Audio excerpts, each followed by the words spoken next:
हुआ संजय सिंह को सस्पेंड कर दिया गया, पूरी रात रहे वहाँ पे प्रोटेस्ट पे आप लोग भी कल रात तक थे। आगे क्या कुछ रणनीति रहेगी इस मुद्दे को लेकर हमारे पार्टी? भारत की संसदीय इतिहास में ये देखा गया है कि सस्पेंशन जो होता है किसी भी सदस्य को सत्र के लिए निलंबित कर देना, सस्पेंड कर देना, बहुत ही rarest of the rare occasions में ये हथियार का इस्तेमाल चेयर द्वारा किया जाता है। और अक्सर ये हथियार का इस्तेमाल ऐसे केसेस में किया जाता है जब या तो किसी सदस्य ने चेयर की प्रति या किसी सदस्य के प्रति आक्रमण किया हो, कोई एक्ट ऑफ वायलेंस हुआ हो, कोई कागज, रेजोल्यूशन या किताब फाड़कर चेयर पे फेंकी हो, या माइक तोड़ा हो, या कोई इस प्रकार की बहुत ही आपत्तिजनक चीज करी हो।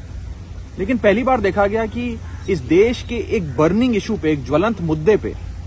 हमारे देश का एक अभिन्न अंग मणिपुर जल रहा है, उस विषय पर बहस मांगने के लिए जब एक सदस्य चेयर के पास जाकर दरख्वास्त करने की, निवेदन करने का प्रयास करते हैं तो उन्हें सस्पेंड कर दिया जाता है। ये पहली बार देखा जा रहा है और ये दिखाता है कि शायद बीजेपी में अब टॉलरेंस का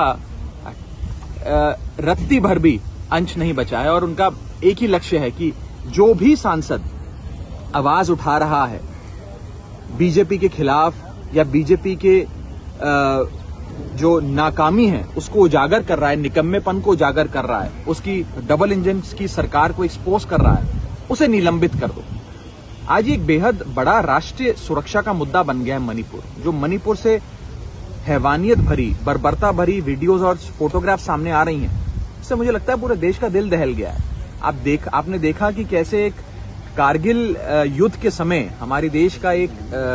जवान, एक सूबेदार जिसने देश के लिए लड़ाई लड़ी, देश की प्रभुता अखंडता की रक्षा करी, आज उसकी धर्म पत्नी को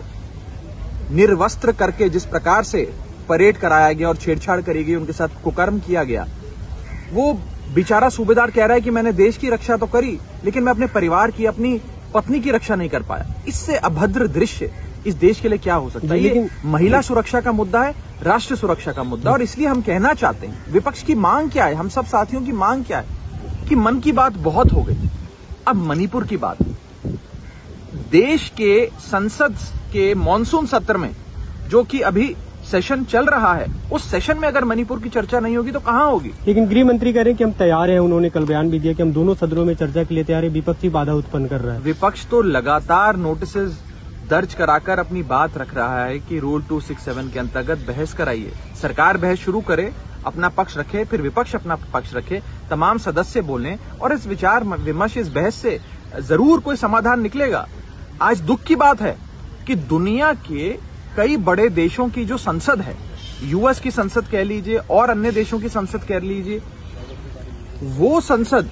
मणिपुर के मुद्दे पर गंभीर है, वो चर्चा करना चाह रही है। दुनिया के कई संसद भवनों में इस पर चर्चा हो भी गई है, लेकिन ये हमारे भारत देश का ही संसद है जिसमें मणिपुर पे चर्चा नहीं हो रही है। क्यों नहीं हो रही है ये मैं पूछना चाहता हूं। एक महत्वपूर्ण विषय आपके सामने रखना चाहता हूं। क्यों मैं कह रहा हूं बार बार कि मणिपुर का विषय मात्र मणिपुर का विषय नहीं है, ये एक राष्ट्रीय सुरक्षा का विषय है। आज के अखबार ही हमें बताते हैं कि मणिपुर में जो आग लगी थी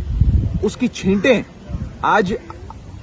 आसपास के राज्यों पर भी आने लगी हैं। आज सुबह की जानकारी है कि मिजोरम के अंदर भी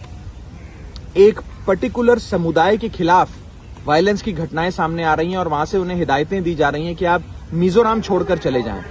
तो कहने का मतलब यह है कि ये अब विषय सिर्फ मणिपुर का नहीं रहा, ये एक प्रकार से पूरे नॉर्थ ईस्ट का मसला बनता जा रहा है। इसीलिए हम सरकार से हाथ जोड़कर विनती करते हैं। लेकिन आप लोग जो सवाल उठा रहे हैं सदन में, डेकोरम और डिसिप्लिन की बात कर रहे हैं, जो राज्यसभा के सभापति कल उन्होंने कहा उससे हम समझौता नहीं कर सकते, सभी सदस्यों को सवाल उठाने का अधिकार है, आवाज उठाने का अधिकार है, लेकिन आपको डिसिप्लिन मेंटेन करना चाहिए, जो संजय सिंह नहीं कर रहे थे, उनका ये कहना था। जब जब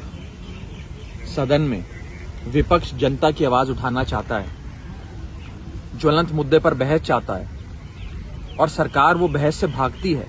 तो इसी प्रकार के लोकतांत्रिक हथियार लोकतंत्र को मजबूत करते हैं। ये मैंने नहीं कहा, ये अरुण जेटली साहब, उस समय के राज्यसभा के लीडर ऑफ ऑपोजिशन, और सुषमा स्वराज जी, उस समय की लोकसभा की विपक्ष की नेता, उन्होंने ये बात कही थी कि इस प्रकार से विरोध दर्ज करा के सदन को ना चलने देना भी संसद को और देश के लोकतंत्र को मजबूत करता है और संसद को चलाने की जिम्मेदारी सरकार की होती है। ये मैं नहीं कह रहा, बड़े विद्वान, बड़े नेता, इस देश के लीडर ऑफ ऑपोजिशन, केंद्रीय मंत्री रहे अरुण जेटली जी और सुषमा स्वराज जी का कथन है। मैं बीजेपी के लोगों को ये कथन दिखाना कल चाहूंगा। स्मृति ईरानी ने भी एक प्रेस कॉन्फ्रेंस की, उन्होंने कहा कि विपक्ष को सर्टेन शायद फैक्ट छुपाना चाह रहा है, इसलिए इस तरह का विरोध किया जा रहा है और सदन नहीं चलने दिया जा रहा है। कि मैं उनको बस यही कहना चाहूंगा कि मणिपुर के अंदर केवल breakdown of law and order machinery ही नहीं हुआ है, केवल ब्रेकडाउन ऑफ कॉन्स्टिट्यूशनल मशीनरी ही नहीं हुआ है, मणिपुर के अंदर ब्रेकडाउन ऑफ ह्यूमैनिटी भी हो गया है। और मेरी हाथ जोड़कर विनती है केंद्र सरकार के तमाम मंत्रियों से, केंद्र सरकार से, कि भारत के संविधान का पालन करें, आर्टिकल 355 और 356 लागू करें और मणिपुर के गवर्नर के आह्वान पे जो रोज चैनल पर आकर खुद कह रही हैं, अखबारों के माध्यम से कह रही हैं, इंटरव्यू देकर कह रही हैं कि मणिपुर जल रहा है, मणिपुर को बचा लो, तुरंत प्रभाव से एन बीरेन सिंह की भाजपा राज्य की मणिपुर सरकार को बर्खास्त कर राष्ट्रपति शासन मणिपुर में लगना चाहिए, प्रेसिडेंट्स रूल लगना चाहिए, आर्टिकल 356 का आज आप लोग इस मुद्दे पे पूरे